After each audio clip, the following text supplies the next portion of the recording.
channel. So today I'm going to be filming a vlog. Why do I talk like that? I don't know why. I just like drag out the words because I'm thinking about what I'm saying. Anyways, today I'm going to be filming a vlog and I am going to be bullet journaling with you guys. I love watching these videos. I could sit for hours and hours just like listening and watching them in the background whenever I'm doing stuff. And I thought that since I had to get caught up a little bit on my bullet journal that I would include you guys in what I'm doing. So this is my bullet journal. I think I've showed it in a vlog before, but I might not have. It's just from Amazon. It's the I'm not even gonna try and pronounce that name. Not even gonna try and pronounce it, but that is the bullet journal that I use. I can link it down below. And yeah, like that's basically my bullet journal. I just started bullet journaling a few months ago, so I'm kind of still in the process of like figuring out what I like to do with my bullet journal. So basically, like, I know that I really like to use pictures printed out from Pinterest, and I like to use it as more of a journal rather than like a planner, if that makes sense. But I still like to plan stuff out using it. I don't know. Basically, I'll just show you what I do as I go through. So I'm about halfway through putting down my month, just writing out like the calendar and everything. So I'm going to finish up that, and then I'm going to do this week that we're in right now. So it's Wednesday, so it's the 7th, so I'm a bit behind, so I just have to do some catch up on it, but that's why I wanted to film, to kind of show you guys the process that I go through. Basically, to get the pictures that I get, I just go on Pinterest and I just kind of scroll through my feed and I select the things that I really like. This is my Pinterest board right now. But most of the ones that I get are like either quotes or just like really pretty aesthetically pleasing pictures. So all I do is I just like save a bunch of them and then I go into what am I trying to do? And then I go into them when I need to, like every couple months I feel like, and I'll print out just a bunch. And what I try and do is I try and keep with a consistent theme for a month or for a week. So like right here I'm like trying to collect more yellow photos, and then down here it was more blue kind of photos. So that's basically what I do to get my photos. And then here is basically everything that I use for my bullet journal. So this is just like from a Container Store. It's just like a little, I don't know, I don't even know where I got this, but basically it's just like an acrylic container. You can find these all over the internet. But I keep all my washi tape up here. I have like a little or a big paper clip. I have some of the, this is a Uniball Signal white ink pen. If it wants to focus, that would be great. I also have a few of the Muji pens. So these are the Muji pens. These come in a ton of different colors, and they're like really inexpensive online. So those are like the main things that I use to write with. Sometimes to do like titles or designs, I will use the Tombow brush pens, which are like really popular for bullet journaling. But these are the ones I use. I think I have the pastel pack, so it's a lot of just like pretty pastel colors. So I use those a lot. And then I also use the zebra midliners. So I use the zebra midliners. They are really nice. They're double-ended, so like one end is basically like a highlighter, and then the other end is just a fine point. The other side is just a fine point marker, and they're really nice to use in my bullet journal. So other than like my pens, basically all the other things I use is just like a little dot glue runner for my pictures. I have just a basic eraser. I have whiteout that like runs on the page, and then I also just have a mechanical pencil for when I want to do like rough outlines of stuff. So I'm basically just going to start bullet journaling, and I'm just going to show you guys kind of what I do. I'm not really going to talk through it because I like to just like watch YouTube videos and stuff like that while I bullet journal. But I will show you guys like periodically through my process of how I bullet journal.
So this is my August month page done. It's like really wrinkly right here and I don't really know why. But this is like basically all I do for my month pages. Like I don't like to keep it too busy because I truly don't use them that much. It's more so just like if I need to have a visual of like, okay, what days are Wednesdays, what days are Saturdays. But yeah, I keep it pretty plain. Normally I'll do a tracker on this side. But yeah, this week or this month I didn't really feel like doing much. So moving on to a weekly spread. So I will show you guys kind of how I lay those out. So I feel like this is going to be like the worst like view of how I do this. Let's put it on this side, maybe it might help. Ooh, okay. So basically all I do, and I'm kind of gonna be lazy right now because I only have like, I think I only have like 6 pictures printed out. Oh, they're kind of yellow. So I just have like pictures printed out. So what I do is I'll go through them and I'll kind of lay out what ones I feel like will go together. So I feel like those are all kind of blue tones. So I'm gonna take those out. And then basically I just organize them in a way that I feel like will look nice. I don't really know how to explain it. A lot of the times my spreads turn out the exact same, so I try and like change it up a bit, but honestly like this is kind of just what works well for me, so I like doing it this way. But yeah, I honestly just kind of play around with how I organize the pictures, and that's about it for that. I normally put 4 pictures on. I feel like I'm gonna switch out those guys. And so that's basically how I'm going to lay it out. You can't really see, but I'm gonna kind of lay it out like that, and I'm just gonna tape these down, and then I'm gonna go in and start writing in my journaling, I guess.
basically like halfway through my spread. So I just filled out my Monday, Tuesday, what I did. I like to put in, I was doing this before, but I stopped for a bit, but I started to put in like the temperature. So it's like when I look back, I can kind of see what the weather was like. And then I just kind of like do like little jot notes of like what I've been doing.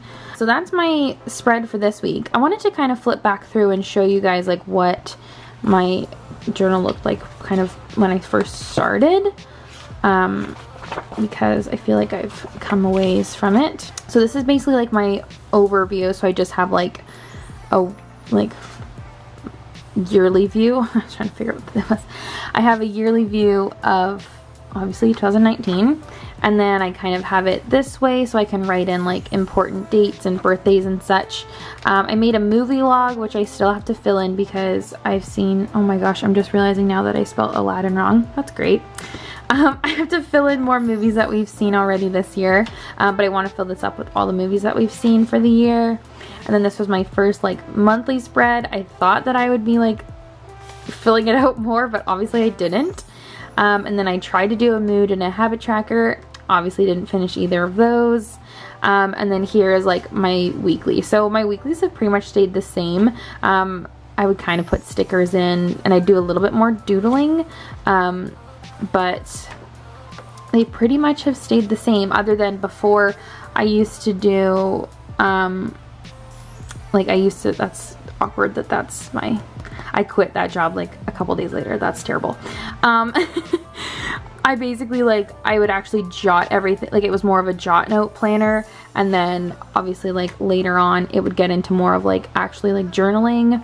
And then while we were away in Florida, I just did, when we got back, I did like kind of a scrapbook, oops, of our trip pictures that I had from like Instagram and all that fun stuff, which I love having in here. And then I have just like fun things. I want to try and find a spot. Here, this is where I started like actually like journaling kind of. And then as you can see, like there was just like leftover page, and I'm like, I don't know if I want to start like Monday here, if I wanted to start Monday here. So anyways, I wanted to fill those in with doodles, but obviously didn't get to it. But yeah, that's basically my bullet journal. So that is basically the video that I have for you today. I know it was kind of short and sweet, but I hope that you guys enjoyed this kind of different atmosphere of a video. If you want me to do more of these, or if you want me to do more in-depth bullet journaling things, let me know. And yeah, if you enjoyed this, make sure to give it a thumbs up and subscribe to my channel for more. And I will see you guys in my next video. Bye!